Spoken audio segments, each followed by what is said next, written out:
Guys, Radhe Radhe. कैसे हो आप सब? अच्छे होंगे, स्वस्थ होंगे, मस्त होंगे, तंदुरुस्त होंगे और बहुत ही अच्छे होंगे।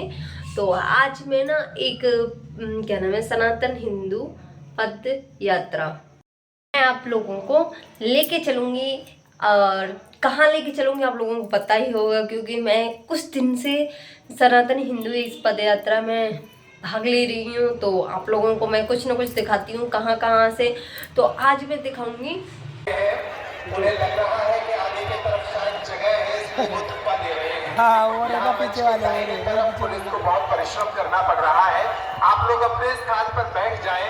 आगे की तरफ जगह की आकर्षण, ऐसी विभूति को नमन करिए। हम सभी साक्षी हैं इस क्षण के, इस अवसर के कि हमारी पीढ़ी एक ऐसे संत को देख पा रही है जो भारत में इतिहास रच रहा है। जिन संतों की परंपरा को हमने किताबों और शास्त्रों में पढ़ा था, वे परंपराएं हमें अपनी आंखों के सामने साक्षी लग रही हैं। लोग कहते हैं कि चमत्कार क्या है। उन लोगों को इस पूरी यात्रा का ऑब्जर्वेशन करना चाहिए, इस पर रिसर्च करनी चाहिए और यहाँ आकर देखना चाहिए कि इससे बड़ा चमत्कार और क्या होता है। एक 28-29 साल के युवा संत ने ठान लिया कि वो भारत के हिंदुओं को एक करेगा, भारत के हिंदुओं में मौजूद जाति पाति के भेदभाव को मिटाएगा। तो उसके पीछे कैसे लोग साथ हो गए, देश के सभी साधु संत हो गए और आज यह है यात्रा सफल का सुमंत मित्तल जी, आपको बहुत बहुत स्वागत। देखिए, ये हो रही है यात्रा सफल भाई, यात्रा सफल भाई, यात्रा सफल भाई। अब दाऊ जी महाराज का झंडा, दाऊ जी के सेवायत हाथ लगा ले, केवल लगाइए हाथ भाई। मधुसूदन जी और महेश खान जी, आप ये झंडा ले जाके दाऊ जी महाराज के शिखर पर महाराज जी की यात्रा के लिए आए। जिन लोग लेके चढ़ाएंगे, बहुत बहुत आभार। हम तो भैया जाओ, पूरे ब्रजवासियों के लिए महाराज जी का आभार, सभी ठाकुर जी के दंडवत, बहुत बहुत आभार महाराज, हम सेवा कर पाए। एक चीज लास्ट में कहूंगा, हमें राधा वल्लभ मंदिर के पूज्य गोस्वामी जी महाराज कृपा करके अपनी पगड़ी पहना करके यात्रा की सफलता कर रहे हैं। साथ में हमारे ब्रज के लाडले राधा वल्लभ लाल की तरफ से एक अंतिम निवेदन कि ब्रज में यात्रा आई है, बागेश्वर धाम परिवार के किसी भी व्यक्ति को, किसी भी को अनुज के बहुत सारे संकल्प इस यात्रा के रहे। एक बार हमको बता दीजिए, 2-3 तो हमको याद। कृष्ण नवमी हो गया, गौ माता हो गई,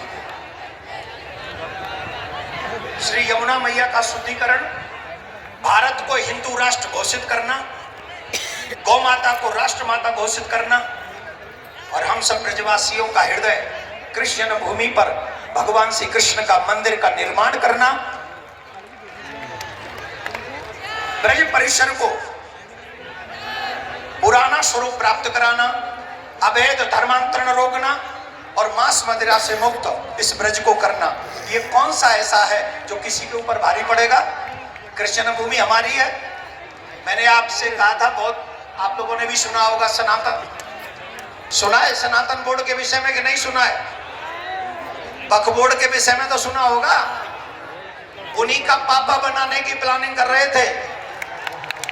वक्फ बोर्ड का पापा है सनातन बोर्ड। अगर सनातन बोर्ड बन जाएगा तो आप विश्वास मानिए 4 लाख चलना नहीं है।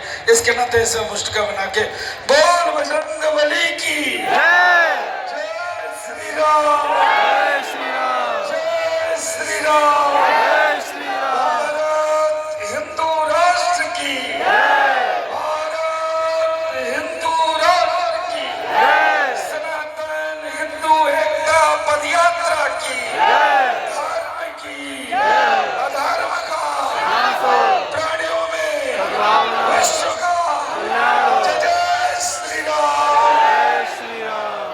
मंचस्थ पूज्य संतों के श्री चरणों में नाक रगड़ के साष्टांग दंडवत प्रणाम। हम समय कम लेंगे, हमारा जितना भी समय है हम सरकार को देना चाहते हैं। हम तो लगातार आपके बीच में बोलते रह रहे हैं, गला बैठी हुई है, चिल्लाते चिल्लाते गला फट चुका है।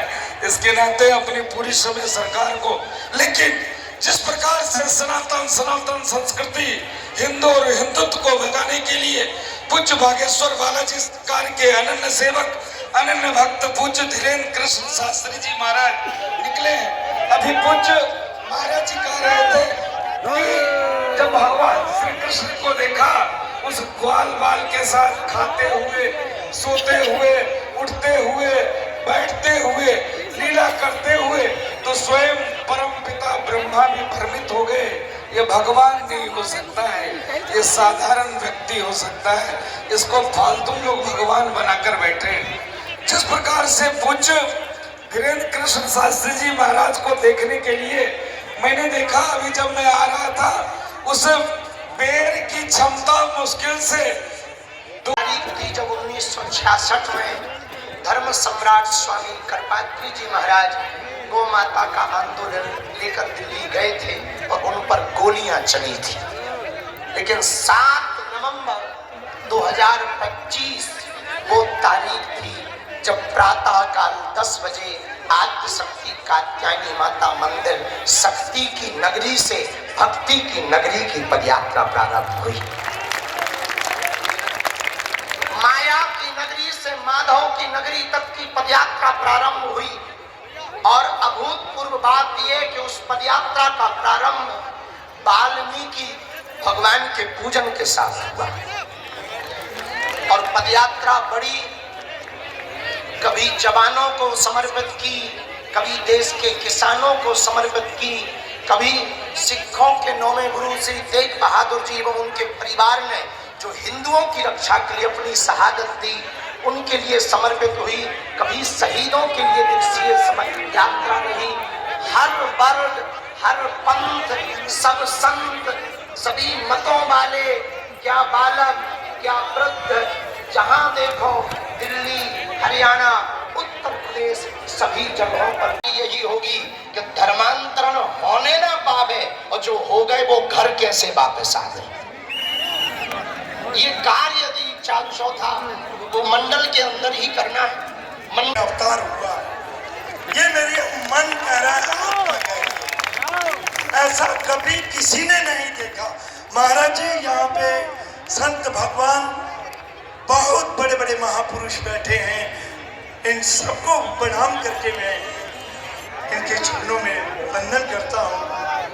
मैंने बचपन से बड़े बड़े महापुरुषों का सानिध्य प्राप्त किया, लेकिन महाराज जी जो ये दृश्य हम सबको देखने को मिला, ये मुझे पूरा विश्वास है किसी ने नहीं देखा होगा, ये किसी ने नहीं देखा होगा ऐसा। पहले अपने जीवन पदयात्रा करके आने वालों का ब्रज वृंदावन में बहुत स्वागत है। जय श्री राम। आपकी ये यात्रा मंगल में आज यात्रा विश्राम हुई है, पर यात्रा का जो दीप प्रज्वलित महाराज जी ने सबके चित्त में किया है वो सदा सर्वदा के लिए प्रज्वलित रहना चाहिए, तो ही इस यात्रा का फल हमें प्राप्त होगा। कल भी रात्रि में चर्चा हुई थी, आज भी मैं उसी बात को कहूँगा कि जो वेदना जो श्री सीतानाथ समारंभां श्री रामानंदार्य मध्यमां अस्मदाचार्य पर्यन्तां वन्दे श्री गुरु परंपरां। साधु बनना कठिन है जैसे पेड़ खजूर, चढ़े तो चाखे प्रेम रस, गिरे तो चखना चूर। सीताराम भगवान की, श्री बागेश्वर बालाजी की, सन्यासी बाबा की, दादा गुरु जी की, बोल बंसी वारे की, जी अटारी वारी की, श्री वृंदावन धाम की, सभी ब्रजवासियों की, सभी पदयात्रियों की, गुरु और चेला की, आज के मेला की, भारत हिंदू राष्ट्र की, नमः पार्वती पते, हर हर महादेव। हर हर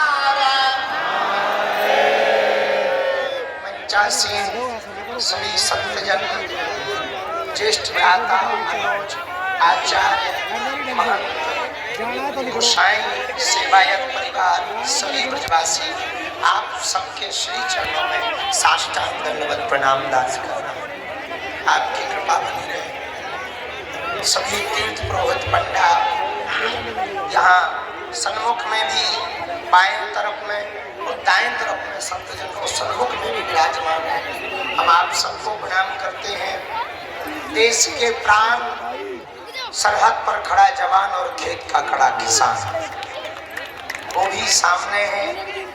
पूरे